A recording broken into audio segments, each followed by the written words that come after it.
Hello everyone and welcome back to the channel. I usually don't make videos like this where I talk about the movie news that comes out throughout the week, but I decided to do one on this news story that broke today that was a shock to a lot of people, but honestly to me it wasn't too surprising, and that is the Sony and Disney deal with Spider-Man ends up falling apart and it is now over today. It came out of nowhere, surprised a bunch of people, but I'm here to kind of explain why I'm not too surprised and why I just want to explain it to you. I did some research on it and I went through a bunch of different websites and I want to put together all my knowledge on the deal, and I want you guys to comment below, let me know what your thoughts on this deal. But a lot of people just read the headlines. It's like Sony breaks deal with Disney with Spider-Man, and that's all people read, and they type on Twitter and they get all angry. But let me explain a little bit deeper than most people probably know if you are seeing this video. Let's break this down. So Deadline broke the news earlier today with the headline, Disney-Sony standoff ends Marvel Studios and Kevin Feige's involvement in Spider-Man. The article reads that Marvel Studios president Kevin Feige won't produce any further Spider-Man films because of the inability by Disney and Sony Pictures to reach new terms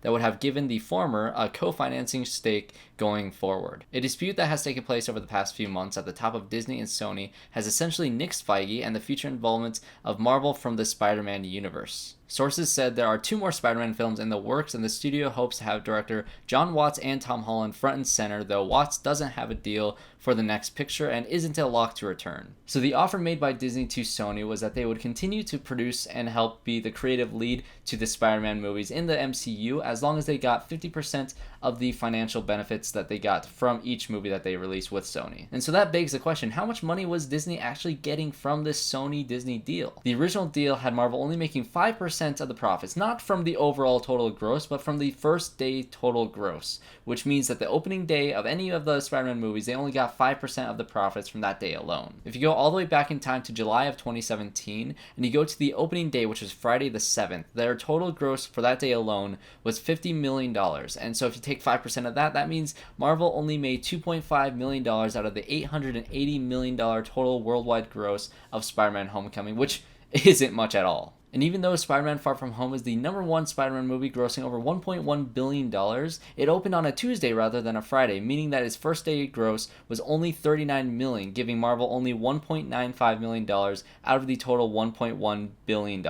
So it makes sense that Disney would push for more money because they were only making that first dollar gross plus all of the merchandising. That's all they got out of this deal besides making some awesome Spider-Man movies. And Sony just got it all. They got all the profits and they got Spider-Man back into the limelight of the people, and they kind of saved the franchise. Marvel helped them save the franchise, so it makes sense why Marvel would push for this deal. And to be devil's advocate to all of this, which I know a lot of people don't want to hear, Disney has no power in making this offer. Yes, they are very warranted in wanting more money. It is definitely their rights. They have definitely deserved the right to make that offer, but Sony still holds all of the power in this situation, which I think a lot of people don't really fully understand. Sony is in a win-lose situation. The lose is if they keep going with Marvel, they will lose 50% of their profits, because as of right now, if this deal was the full deal from the very beginning, they would have only made $500 million instead of a full $1 billion from Spider-Man Far From Home. And they will only made $440 million instead of the full $880 million if this deal was at the very beginning, the whole 50-50 split. If that was the case, they would be making a lot less money than they are now. So why give up half of their profits just to keep Spider-Man in the MCU, where they still have Tom Holland in the role for 2 more movies on contract? They don't need Marvel at all, which is the part that really sucks. This deal was left open-ended. You know, they signed Tom Holland for more movies than they signed with Marvel. So in reality, Disney really has not much to bargain with. They are not the head. They're not the brute force in this deal. Sony is the one that's running this whole thing. They have no bargaining power because Marvel needs Sony a lot more than Sony needs Marvel. Sony can go off and make their Spider-Man movies and be completely fine for the most part. I know a lot of fans will be upset, but Disney needs them to continue this Marvel Cinematic Universe. So in order for this deal to continue, I think Disney has to bite the bullet and still not make any financial money from these movies. If they want to continue this Spider-Man in this MCU and this storyline they have set up, especially with Far From Home, they have to go with it. So let's get hypothetical with it. Say Sony takes this deal and they lose 50% of profits going forward of their Spider-Man movies. That's a lot of money. And what happens if they pull them out? well, not only do they get Spider-Man back on their own and continue to get full 100% of the profits, but they can bring the Tom Holland Spider-Man, which they still have under contract for 2 more movies with Sony, not Disney. Tom Holland is with Sony for 2 more movies, and they would have him and be able to bring him into the Venom universe, which is already proven to be extremely successful. So not only will they be able to continue on their own branch universe with Spider-Man, but they'll be making full profits and nothing would go wrong with that. Maybe the fans will be angry, maybe it won't be as successful as they think, but that, what else would they do? Lose half their profits immediately rather than, possibly make a lot of money keeping Tom Holland and merging their own 2 universes that they have separate?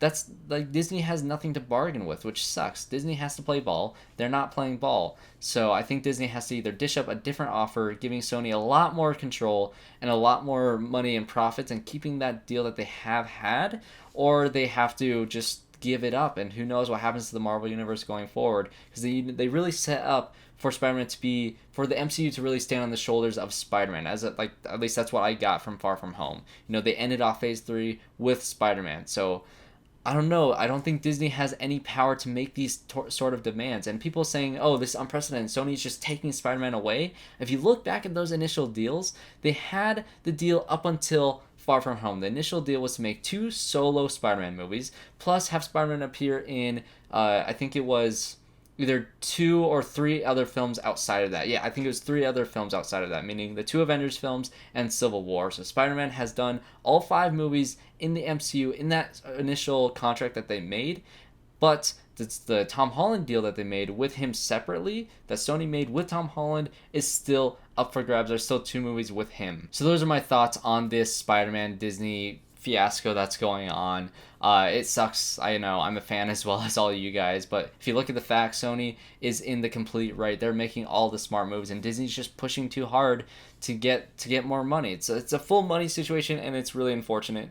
But that is the situation we are in right now. If you guys have any more information that I did not put in this video, please feel free to comment below and let me know. And hopefully things work out. But that'll be it for me today. I will have a review for Ready or Not coming out either tomorrow, or I believe it should be coming out either tomorrow or later, the same day that this video is, depending on how I get these edited and uploaded.